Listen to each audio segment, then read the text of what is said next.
भारतात प्राचीन मंदिरांची कमतरता नाही. या मंदिरांचे ऐतिहासिक आणि धार्मिक महत्त्वही खूप जास्त आहे.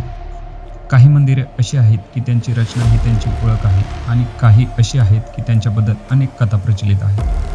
ही मंदिरे त्यांच्या उत्तम कारागिरीसाठी ओळखली जातात.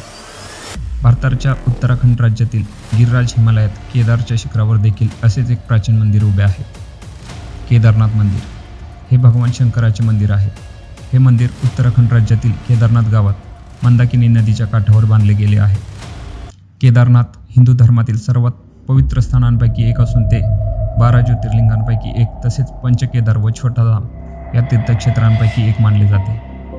हिमालय पर्वतामध्ये स्थित असलेल्या केदारनाथ मंदिराची निर्मिती पांडवांनी केली तर आद्य शंकराचार्यांनी या मंदिराचे पुनर्जीवन केले असे मानण्यात येते. केदारनाथ सर्व ज्योतिर्लिंगांपैकी सर्वाधिक उंचीवर स्थित असून येथे भेट देण्यासाठी केवळ पायवाट अस्तित्वात आहे. गौरीकुंडहून 14 किलोमीटर लांबीचा खडतर प्रवास करूनच केदारनाथ मंदिराचे दर्शन घेता येते. चला तर मग आजच्या या व्हिडिओच्या माध्यमातून या प्राचीन मंदिराविषयी व त्याबद्दलच्या रहस्यांची माहिती घेऊया.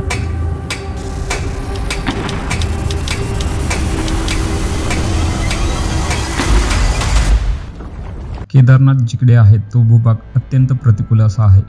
एका बाजूला 22,000 फूट उंचीचा केदारनाथ डोंगर, दुसऱ्या बाजूला 21,600 फूट उंचीचा करजकुंड डोंगर, तर तिसऱ्या बाजूला 22,700 फुटाचा भरतकुंड डोंगर. अशा 3 पर्वतातून वाहणाऱ्या 5 नद्या मंदाकिनी, मधुगंगा, क्षीरगंगा, सरस्वती आणि सुरंदरी ह्यातील काही या पुराणात लिहिलेल्या आहेत. या क्षेत्रात फक्त मंदाकिनी नदीचं राज्य आहे. थंडीच्या दिवसात प्रचंड बर्फ तर पावसाळ्यात प्रचंड वेगाने वाहणारं पाणी.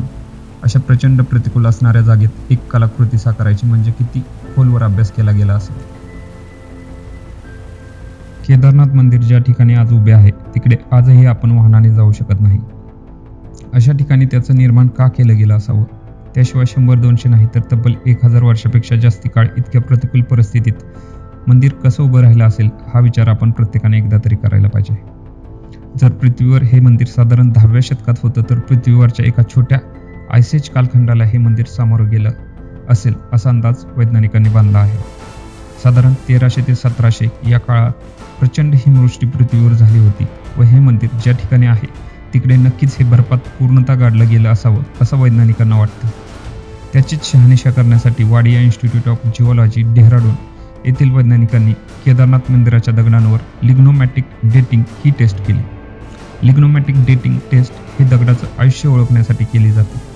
या टेस्टमध्ये असं स्पष्ट दिसून आलं की साधारण 14व्या शतकापासून ते 17व्या शतकाच्या अर्ध्यापर्यंत हे मंदिर पूर्णतः बर्फात गाडलं गेलं होतं. तरी सुद्धा कोणतीही इजा मंदिराच्या बांधकामाला झालेली नाही. सन 2013 मध्ये केदारनाथकडे ढगफुटीने आलेला प्रलय सगळ्यांनी बघितला असेलच. या काळात इकडे सरासरीपेक्षा 375% जास्त पाऊस झाला.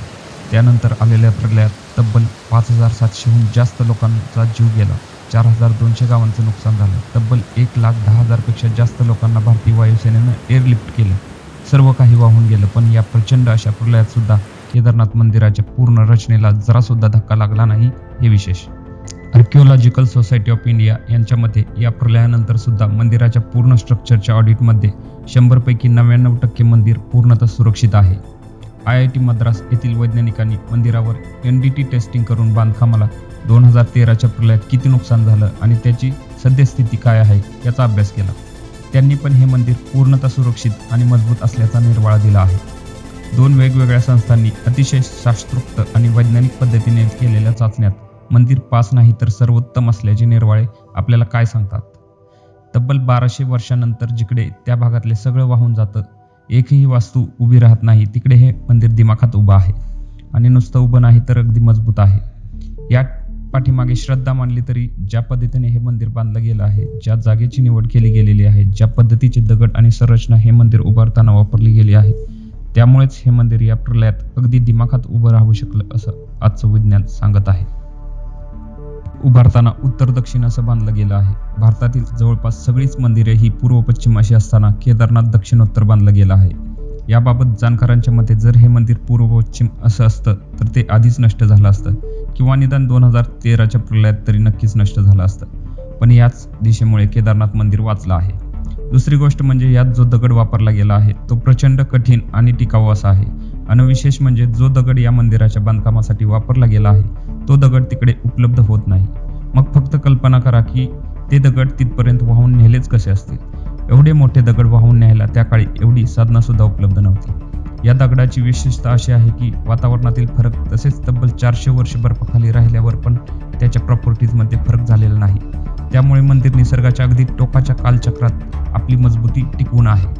मंदिरातील हे मजबूत दगड कोणतंही सिमेंट न वापरता एशलर पद्धतीने एकमेकात गोवले आहेत. त्यामुळे तापमानातील बदलांचा कोणताही परिणाम दगडांच्या जॉईंट्सवर न होता मंदिराची मजबूती अभेद्य आहे. 2013च्या वेळी एक मोठा दगड घळीमधून मंदिराच्या मागच्या बाजूला अडकल्याने पाण्याची धार ही विभागली गेली आणि मंदिराच्या दोन्ही बाजूने पाण्याने सर्व काही आपल्यासोबत वाहून नेलं. पण मंदिर आणि मंदिरात शरण आलेले लोक सुरक्षित राहिले, ज्यांना दुसऱ्या दिवशी भारतीय वायुसेनेने एअरलिफ्ट केलं गेलं होतं. श्रद्धेवर विश्वास ठेवावा की नाही हा ज्याचा त्याचा प्रश्न आहे. पण तब्बल 1200 वर्षे आपली संस्कृती मजबूती टिकवून ठेवणारं मंदिर उभारण्यामागे अगदी जागेची निवड करण्यापासून ते त्याची दिशा, त्याचं बांधकाम मटेरियल आणि अगदी निसर्गाचा पुरेपूर विचार केला गेला यात शंका नाही.